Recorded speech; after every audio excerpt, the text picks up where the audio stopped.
Chapter 1 Introduction to Devotion. Sutra 1 Harihi Om Athato Bhaktim Vyakhyasamaha. Therefore, we shall now explain devotion. Sage Narad is an incarnation of Lord Krishna, who appeared in this world as a devotee to nourish mankind with devotion, or bhakti. Krishna is the Supreme Being, a complete incarnation, portrayed in the scriptures as a young cowherd boy. Sage Narad revealed the following aphorisms on devotion as the fruit of his own personal experience of union with the Beloved or the Lord. An aphorism is a saying, and the Sanskrit word for it is sutra.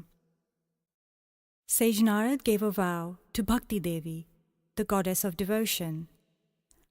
I will establish devotion in this world and prove its superiority over other paths, the path of action, the path of knowledge, and the path of disciplined contemplation. If not, I will not be known as a devotee of Lord Krishna.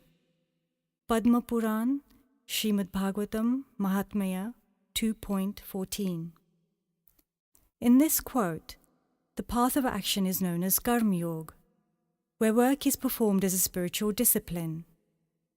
The path of knowledge, Jnana Yoga, is most suited to intellectuals who want to study the Veds in order to know their own true nature. Veds are the oldest scriptures in Hinduism. The path of disciplined contemplation, Raj Yoga, is a practice to still the wandering mind. The purpose of these aphorisms is to help aspirants understand the path of devotion, or Bhakti Yoga, through sacred love, prem, which is exclusive and pure love for Lord Krishna. Sage Narad has his own definition of sacred love, or prem, which will be explained from chapter 7 onwards. Narad assures the aspirant that this is a guaranteed path to attain him. There are 4 points to note from the first aphorism. 1. Vishay, the subject. 2. Adhikari, whom this doctrine is meant for. 3. Prayojan, the purpose. And 4. Sambandh, the relationship. 1. The subject matter, Vishay, of this doctrine is devotion. 2. Devotion is meant for those who have a yearning to understand and practice the path. Sage Narad says that his scripture is for anyone who has a belief in the existence of the Lord. To reach the first stage of devotion, the candidate must have faith. Faith means a solemn aspiration to attentively follow the process of devotion, as described in the scriptures. The Chaitanya Charitamrita 2.22.64 states, only a person who has faith is eligible for devotion. Devotion does not depend on time, place, gender, or caste. It is entirely dependent on faith. No one can fulfill any endeavor in any path without faith. In the Bhagavad Gita 17.28, Lord Krishna says, oblations, charity, austerities, and other good works are futile if not done with faith, because a performer will not receive the true fruit of his acts in this world or the next. One can say, faith means a removal of doubt combined with a favorable attitude towards the practice of devotion. The deeper a devotee's faith, the more his heart becomes favorably inclined. The devotee attempts to gain realization from the scriptures and aspires to understand them logically. When there is firm faith in these teachings, one understands that life is wasted without the Lord, who is the soul's true goal. Each scripture builds a firm foundation for a particular spiritual path and requires an aspirant to have specific qualifications. But in the scriptures of devotion, the path of devotion is open to all, Still, only those who want to shape their lives according to the Narad Bhakti Sutra are eligible to know it. People who are proud of their spiritual practice and feel that they do not need any guidance will not yearn to take shelter of this scripture.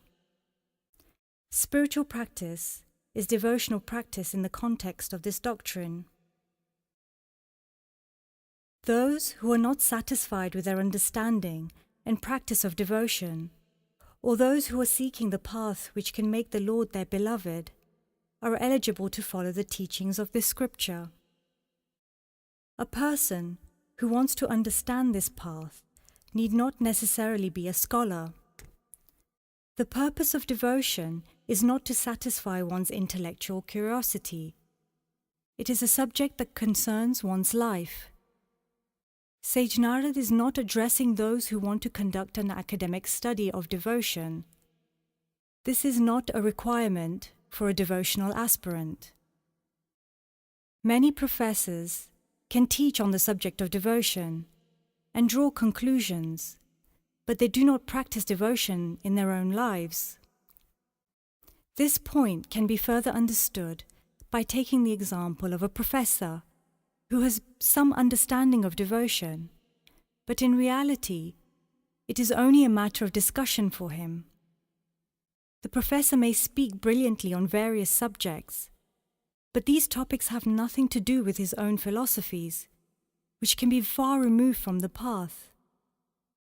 Sage Narad is sharing his teachings with those who want to understand and practice devotion. Devotion is accessible to all. Sage Shandilya mentions in his Shandilya Bhakti Sutra, aphorism 78, all are eligible for the path of devotion, including those who are socially unprivileged.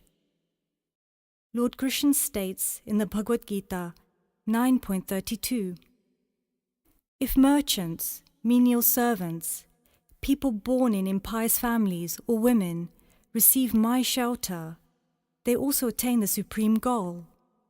All these people who might have been denied access to the path if Krishna had not clearly stated otherwise. One who correctly understands and receives the teachings of the devotional scriptures, like the Narad Bhakti Sutra, becomes a vessel of Lord Krishna's grace and attains release from the cycle of birth and death. Grace means one receives something that one has not merited, or something that one is not worthy of.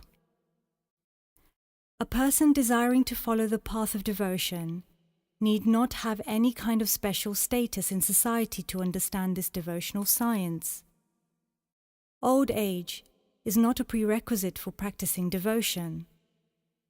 Often, young people leave this practice by saying it is not suited to their lifestyles, especially when they have desires for money, reputation, fame, vices, and so forth.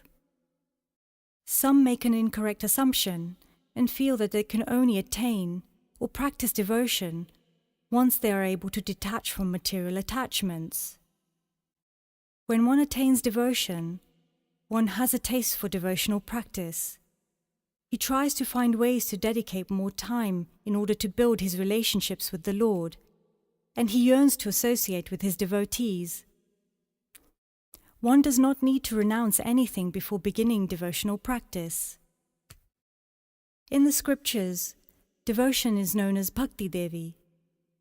When a child plays outside and becomes dirty, the mother does not think that her child should take a bath first, and only then she can hold him. When a mother sees her child's condition, she holds him in her arms, gives him a bath, wipes his body, combs his hair, dresses him, feeds him milk, and then, when he is fully ready, she gives her child to his father. In the same way, Bhakti Devi does not see castes, creeds, or defects in her children. She accepts everyone, decorates them with good qualities, and feeds them love. And when they are ready, she offers her children to the Lord. Therefore, one does not need to avoid devotion in life. When devotion comes, good qualities will automatically come. Exclusive loving devotion to Lord Krishna purifies devotees of unrighteous actions, which manifest in them due to a lack of knowledge, negative influences from their upbringing, and exposure to inappropriate association. Devotion alone is capable of leading such persons directly to the higher destination of the spiritual world and into the Lord's eternal association.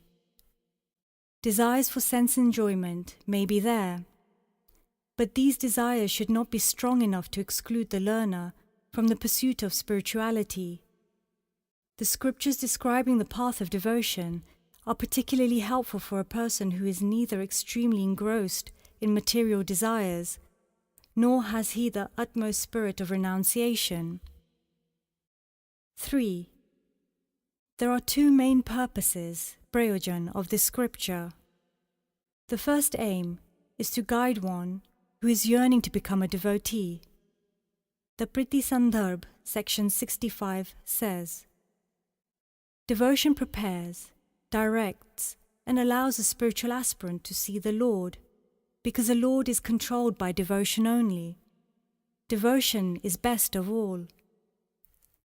The second aim is to give shelter to those aspirants who lack an understanding of sacred love, because they do not have the association of elevated devotees, and therefore they are not on the right path to reach the Lord. Some aspirants practice according to their own understanding and feel they can reach sacred love. But according to the scriptures, there is a process to reach this level of devotion. 4. What is a relationship, or sambandh, between the subject matter and the ultimate goal to be attained for one on the path of devotion? Here, mere intellectual understanding is not enough.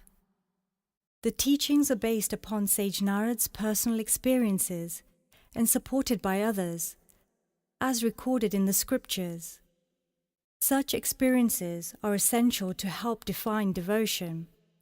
Otherwise, people may get carried away with their own understanding, and as a result, they may neglect to put into practice the true spiritual principles. Without some attraction for devotion, one cannot even begin one's spiritual journey, a journey that eventually blossoms into sacred love.